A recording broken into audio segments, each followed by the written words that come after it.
Olá, mais uma vez, seja muito bem-vindo aqui ao Conquiste Seus Sonhos. Sou o professor Heitor Grilo e vou te ajudar em mais uma aula rumo à sua tão sonhada certificação. Aqui no Conquiste Seus Sonhos, pessoal, você é o único canal no YouTube que oferece conteúdo completo e gratuito para a sua prova do Enseja. Então você que está querendo a sua certificação, você está querendo a sua aprovação, é aqui mesmo, você está no lugar certo. Então vamos começar falando desse período. A gente já viu, né, como é que funcionava a colonização portuguesa no Brasil e agora a gente vai ver o Brasil Império, que é o que vem na sequência, né? E a gente vai ver como que isso aconteceu e tudo mais, e eu vou falando aqui para vocês, tá, dos diferentes períodos e tudo mais. Anota tudo no caderno e é aquilo que eu sempre falo, né? Acompanha sempre o percurso, né? Não pule etapas para você entender a linha cronológica de tudo que aconteceu. Combinado? Antes de começar, aquele conselho de sempre. Dá o like, se inscreve no canal, compartilha, clica no sininho para receber os próximos vídeos e não esquece de comentar depois, tá? Ou depois aqui embaixo no próprio YouTube. E se tiver alguma dúvida, fala comigo, até meu WhatsApp pessoal ou por e-mail, fica à vontade, o link está na descrição desse vídeo, assim como muito conteúdo bacana para você. Então vamos aqui iniciar falando dessa questão aí do Brasil Império, beleza? Bom, a gente vai estudar, só para você entender, tá? A partir do início da Proclamação da República, tá? Em 1822, tá? Você tem que entender que essa questão, ela nasce inicialmente de uma monarquia constitucional parlamentarista. Calma, vamos entender parte por parte. O que é uma monarquia? A gente está falando que a partir de agora nós vamos ter um rei. Beleza? Tranquilo? Monarquia, você tem um rei. Constitucional, ou seja, você vai ter uma constituição em vigor, tá bom? Com leis, com bases e tudo mais. Beleza. E ao mesmo tempo parlamentar, ou seja, você tem outras pessoas que também vão dividir a responsabilidade da governança, tá bom? Heitor, dá para ter um parlamento, uma constituição e um rei? Tá, é o caso. Tá bom? E aqui o nosso primeiro imperador, né? Eu acho que aí muita gente já sabe, já conhece, é o Dom Pedro I, beleza? Só que agora, em termos de estudo, para a gente compreender melhor, eu quero que você tenha na sua mente, tá? Nós vamos ter o primeiro reinado e nós vamos ter o segundo reinado. E no meio deles, o período regencial. Regencial é o que une, tá? Entre o primeiro e o segundo. Heitor, por que existe esse período intermédio? Vou explicar quando eu chegar lá. Mas eu quero que você primeiro decore isso. Primeiro reinado, 1822 a 1831. Depois, o regencial, de 1831 a 1840. E o segundo, de 1840 até 1889. Beleza? Quero que você tenha isso em mente, que você decore isso, para a gente continuar a partir daqui. Bom, primeiro o contexto da época, que é muito importante que você compreenda, tá? Não vamos esquecer que naquela época você ainda tinha a Inglaterra como a maior potência econômica e imperialista que nós tínhamos no mundo, né? Tem outras aulas nós falamos de quantas colônias que eles tinham e tudo mais, até que você tinha Napoleão Bonaparte, todo mundo já ouviu falar, né? Que era o imperador na França na época, e ele quis dominar territorialmente, né, os países, principalmente na Europa. E ele conseguiu, tá? Boa parte dos países. E ele tinha como grande destaque, né, os seus navios também. E ele tinha feito na época uma coisa chamada bloqueio continental. Simplesmente ele isolou a Europa com todos os navios, fazendo literalmente uma linha de navios ali, bloqueando. O nome desse bloqueio é o bloqueio continental, tá? Ao mesmo tempo, para você se contextualizar, a gente tinha essa ideia de independência surgindo em vários locais. Entre eles, alguns locais na própria América. Entre eles, o próprio Estados Unidos, hoje, né, a gente sabe a potência que virou, e o Haiti, veja só você. Né, eles têm o mesmo período ali de independência. Bom, e no Brasil? No Brasil, como eu disse, né, em 1808, um pouquinho antes, né, a família real tinha vindo, sim, de Portugal para cá, né, e depois aqui desse tempo e depois de tudo o que aconteceu, a família real, ela decreta ali a abertura dos portos às nações amigas. Então, o que é esse decreto que foi imposto pela família real? simplesmente acabava aquele famoso pacto colonial, onde o Brasil podia vender apenas produtos para Portugal, ok? E desse momento o Brasil fica livre para comercializar com outros países. E claro, o que aconteceu? Muita gente acabou indo para os portos brasileiros, tá? E aí muita coisa começou a ser levada e trazida, entre elas diferentes culturas.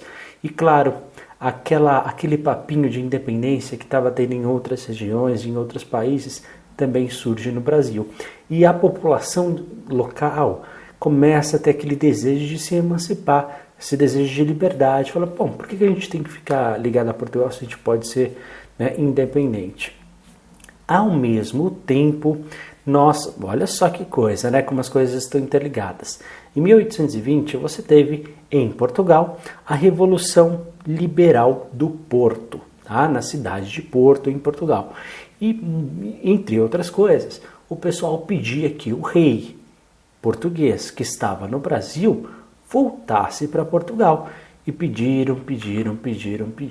Bom, no ano seguinte, o Dom João VI, que era o rei, tá? O que ele faz? Volta para Portugal, atendendo o pedido da sua população. E toda a família real também voltou. Pessoal, eles foram em 1808, mas só voltaram em 1821. Olha isso, eles ficaram 13 anos fora, tá? Só para você ter uma noção temporal aí para você, né? Um país sem a família, sem o rei, sem ninguém, tá? Lembra que não tinha internet, tá? Eles não governavam via Skype, nem por satélite. Então, fica atento a isso. E aí, o que acontece? Dom Pedro, ele tinha, que era o filho de Dom João, ok? O Dom Pedro, ele tinha muitas ideias liberais, ele era contra a escravidão, por acaso, tá? Ele defendia a redução de impostos, que achava que realmente a população sofria muito com impostos. E ele tinha essas ideias, todo mundo sabia. Até que ele contrariou a família, né? O famoso Dia do Fico, onde ele anunciou que ia ficar. E em 7 de setembro de 22, ele declara que o Brasil estaria independente de Portugal. Olha só que coisa, né? Então esse é o contexto que você tem que entender. E que a partir da sua independência, o Brasil entra finalmente no seu primeiro reinado. Heitor, e quando acontece esse primeiro reinado, né? Ele vai de 1822 até 1831, como eu falei, né?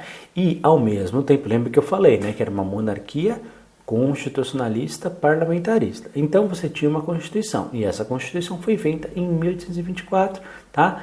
E aí, é o que acontece? Ela ainda mantinha a figura, a gente está entrando aqui no período do Império, então, a partir do momento que o Brasil ele foi independente, mas escolheu ficar com um rei, na verdade um imperador. E na própria Constituição, ela defendia que como elemento principal dessa Constituição, quem seria a figura? O próprio imperador.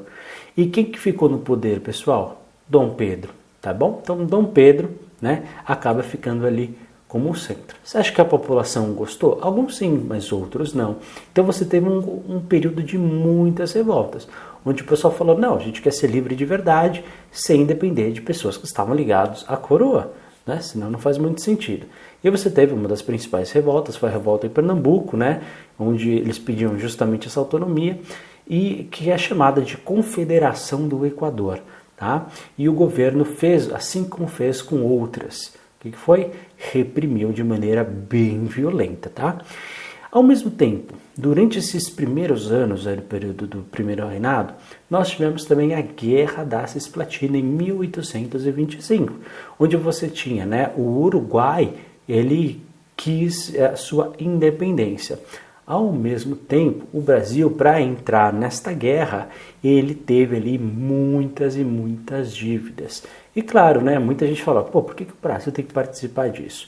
Então, o próprio Dom Pedro I acaba entrando ali em descrédito e tudo mais.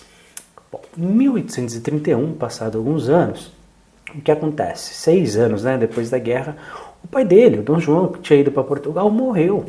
E aí? E aí que quem assume depois que o rei morre é o filho. Então pediram para Dom Pedro voltar, e Dom Pedro volta, tá?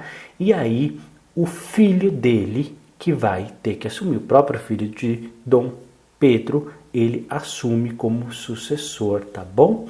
Mas, Heitor, Ele assumiu diretamente? Pois é, aí que nós temos um pequenino problema. O filho dele tinha 5 anos de idade. Pô, Heitor, e aí? O Brasil foi governado por uma criança de 5 anos? Por isso que nós entramos no período regencial, que liga o primeiro reinado com o segundo reinado. Entendeu agora? E esse período, só para você ter uma ideia, ele dura 9 anos, tá? De 31 a 40. E aí o que acontece? O Dom Pedro II, né, que é filho de Dom Pedro I, por isso o segundo, né, ele tinha 5 anos, mas segundo a Constituição que já estava em vigor, ele só podia assumir com 21 anos. Então, em teoria, ele tinha aí que esperar aí por mais de 16 anos. E aí o que acontece, pessoal? Durante esse período de regência, onde o cargo fica relativamente vago, alguns assumiram o poder temporariamente, tá? Na verdade, foram 4 pessoas, sua prova não pergunta, então a gente não fala, tá? E aí o que acontece?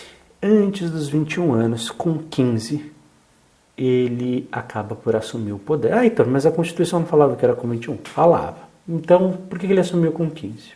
Forças políticas, tá bom? E ele acabou assumindo o trono aos 15 anos. O pessoal gostou? Claro que não. O pessoal não queria ele no poder, né? Afinal, era jovem e tudo mais. E você teve várias revoltas, até mesmo para ter uma independência, uma liberdade total, né? E você teve várias revoltas durante esse período. Já que o trono também ele estava relativamente vago, então era o momento das revoltas surgirem. Então você teve a Sabinada, a Revolta dos Malês, a Guerra dos Cabanos, né? A Balaiada, a Guerra dos Farrapos, entre outras. Bom, depois, com 15 anos de idade, ele assume, tá? Isso em 1840. E pessoal, pasmem só vocês, foi um momento de maior estabilidade política. Às vezes no Brasil é engraçado, né? Quando tudo tá para dar errado, a coisa dá certo. E aí você teve um governo desse segundo reinado que durou 49 anos. Pois é, ficou bastante tempo no poder. E aí você teve uma estabilidade política grande, você teve o surgimento de muitas indústrias, né, o próprio Barão de Mauá, né, que foi o responsável por trazer essa industrialização ao Brasil, a criação de telégrafo surge aí, não existia internet ainda, ok? E você teve aí as estradas de ferro que ligavam uma região a outra, que o Brasil sempre teve esse problema de logística, né, de ser tão grande. Em 1831, isso é importante falar, né? A gente já tinha visto, né, que a escravidão ela acabou, né, em 1888. Porém, antes disso, tá? Muito antes disso, você já tinha uma lei, em 1831, que era a Lei Feijó, que ela proibia a importação de escravos no Brasil. E aí, se alguém importasse, o que acontecia com a pessoa? Nada.